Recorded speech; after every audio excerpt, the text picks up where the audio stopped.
Do you guys ever feel like in life you've been backed against a corner and you felt like you've had to choose one of two choices, to be a victim or a victor? My name's Ben Kerr, and I was born with Cruzon syndrome. It's a craniofacial anomaly. The mid part of my face wouldn't grow at the same speed as the rest of my face. Doctors would come to my parents and they would tell them that I would live a different life. And in fact, I have. I've had to choose to be a victim or a victor on a daily basis. I want to tell you, one time in the summer, we went and hung out with my cousins in the Midwest where the heat is hot. In the middle of the day, we jumped in a boat, and after all the water fun, we decided to jump in the lake and get a little bit cooled off. But it wasn't cool enough, so we went to an ice cream parlor. As we got on the shore, we jumped out and we ran up to the ice cream parlor. I remember being in that line with all my cousins and all my family members and my parents. As we got closer to the line, I started feeling a little bit uncomfortable. I felt this feeling before. There's a little child in front of me that saw my face and could tell that I looked a little bit different. I don't know if anybody else in my family noticed, but I sure did. I saw him hiding behind his mom's skirt and just peering his eyes up and over at me. And I saw him start to tremble. And as he started to tremble, I started to tremble. He was looking at me, and it was something that I couldn't change. He was looking at me because of my face. I knew that the next thing would probably be the worst nightmare that I had, was to be ridiculed in front of everybody in public about something I couldn't change.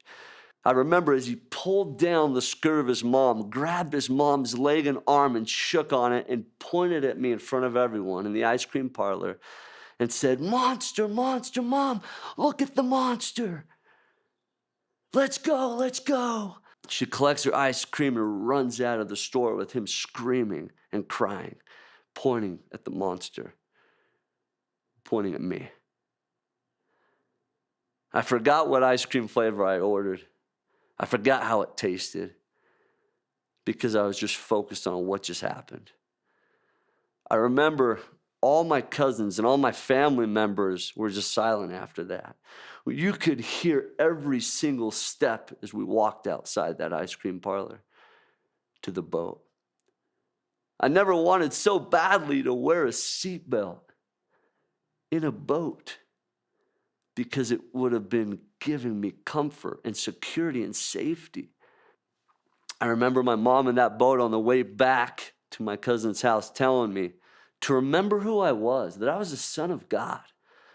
To remember who I was, that I was somebody, that I was a force for good, that I was going to be a leader in life, and that I could make a difference. She reminded me that day that no matter what people saw in me or the difference they saw about me, that I could make a difference, that I could choose to be a victor and not a victim. Well, that changed my life. That simple choice changed my life till today. I choose every day. It's a daily ritual. It's a daily conversion to decide to be a victor and not a victim. Guys, now more than ever in today's society, we have the opportunity to choose into fear or to choose into hope. And I know that as we work on choosing into hope, hope works. I want to tell you another experience that I thought would never happen. I thought growing up that my biggest trial would be fighting the differences of my face. It would be fighting about how people saw me and how I was born with Cruzon syndrome, a craniofacial anomaly that would never leave, no matter how many surgeries I would have. Well, through the confidence and through the many blessings I've had with the supportive family that I was gifted, I was able to travel around the world, specifically through the sport of wrestling. I was able to succeed in that sport and represent the USA, accept a scholarship to a local university, and meet my beautiful wife in the same athletic department. I remember watching my beautiful wife run track, and she wasn't fast enough because I caught her. And we were married. And we thought everything would be super easy as we decided to start our family.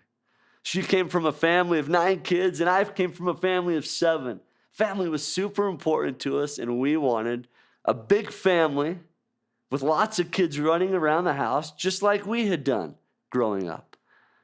But I want to tell you, as we started our family and we tried naturally to have kids, it didn't happen. And as we went to the doctors that I was also used to for my craniofacial condition, this was different. Another person was involved, my beautiful wife, and our future family would be involved. And as we would sit down and the doctors not know what the problem was, we felt like we had a moving target, not knowing where to go next. And so we tried IVF. And we tried 4 times so that we could have our kids.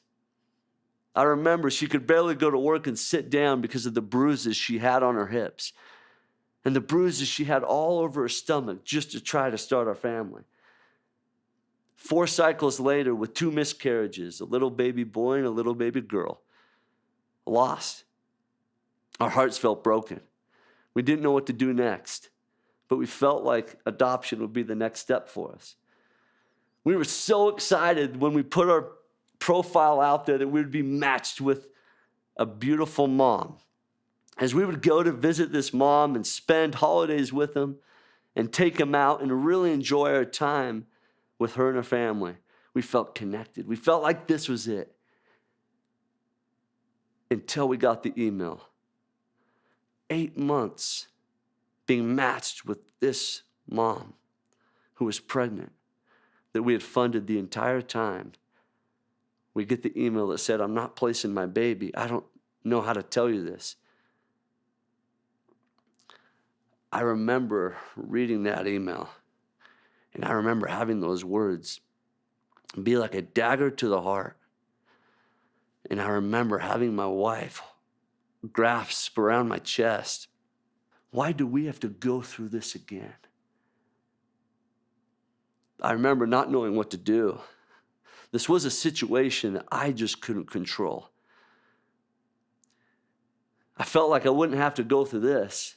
I felt like my trials, that I'd been through the hardest things, when in fact I hadn't. But we decided that night that we would walk forward with hope, as victors and not victims.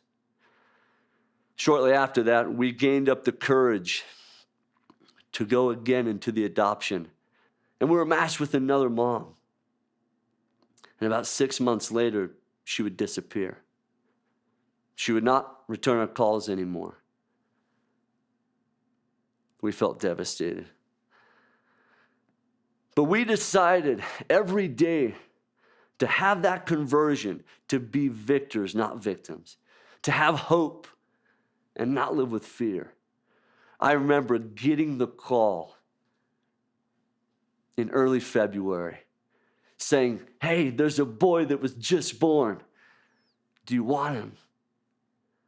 I remember me and my wife, we looked at each other and we're just like, "Let's do this." And we got on the next plane. As we touched down, I remember meeting the birth mom and her saying, "Would you like to meet your baby boy?"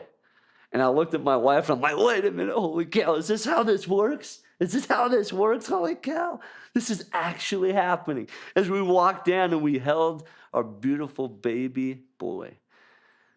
We had the opportunity to name him. They said, "Hey, you got to come tomorrow morning because we got to sign the papers with the baby boy's name." We had girls' names out the wazoo because all the adoptions before were little baby girls. I wasn't prepared for a boy's name, but that night we went to sleep, and I woke up with a name that we hadn't prepared for. The name Liam went through my mind. I couldn't get back to sleep. Finally, hours later, I rested my head and I woke up in the morning and told my wife everything that happened. On the way to the hospital, my wife looked at me and said, "Ben, that means something. Maybe Liam is the name." As we sat down with the lawyer and the birth mom to sign the papers, she said, "I hope you don't mind. I already signed my part of the papers." And I named the baby boy. I wanted to name him something that meant protective warrior. And me and my wife looked at each other. We're like, "What did you name the boy?" And she said, I named the boy Liam.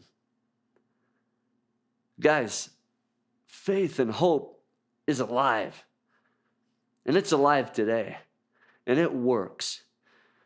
When we think God doesn't deliver what we ask for, check again. He may not always come in your timing, but he always comes on time.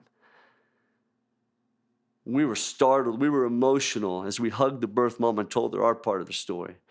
As we get up and we walk out in the hall just with goosebumps on our arms, the adoption director comes to us and says, "I don't know how to tell you this, but I just got off the phone." She had tears in her eyes, and she looks at my beautiful wife and says, "You're a twin, aren't you?" And my wife's an identical twin. And she said, "Yeah, I'm a twin." She said, "Well, there's a baby girl being born in a couple days. Would you like to raise a girl as well? It would be like raising twins." I looked over at my wife, and we were just in awe about how our prayers are being answered, how God delivered with all our hope and all our faith and our mentality of being a victor, not knowing if that would ever pay off. That happened. We would go and hold our beautiful baby girl and our beautiful baby boy at the same time and return home. And my parents didn't know anything, and we surprised our parents. But I want to tell you, it's not over. When you think all the blessings have come through your trials, there's more that comes. And when God delivers, and when he delivers on time, he comes with his arms full. We would get a call 11 months later from the birth mom of my baby boy, Liam. And she would say, "You know what? I'm pregnant. Would you like to raise Liam's brother?" Shortly after that, we would show up and we would hold our second baby boy in our arms. And we would then return and surprise my family yet again. Guys, in the last 18 months, I went from 0 to 3 kids running around with diapers everywhere, 3 car seats. Our hands are full. And if you think our hands are full, you should see our hearts. Hope is alive. You have an opportunity to react in life with love and not worry, with hope and not fear, to be a victor and not a victim of circumstance. I always thought that my biggest fight would be against the people that thought I would look different. It wasn't so much that way. I learned to be a victor, and it would serve me in every realm of my life. I'm going to invite you to do the same.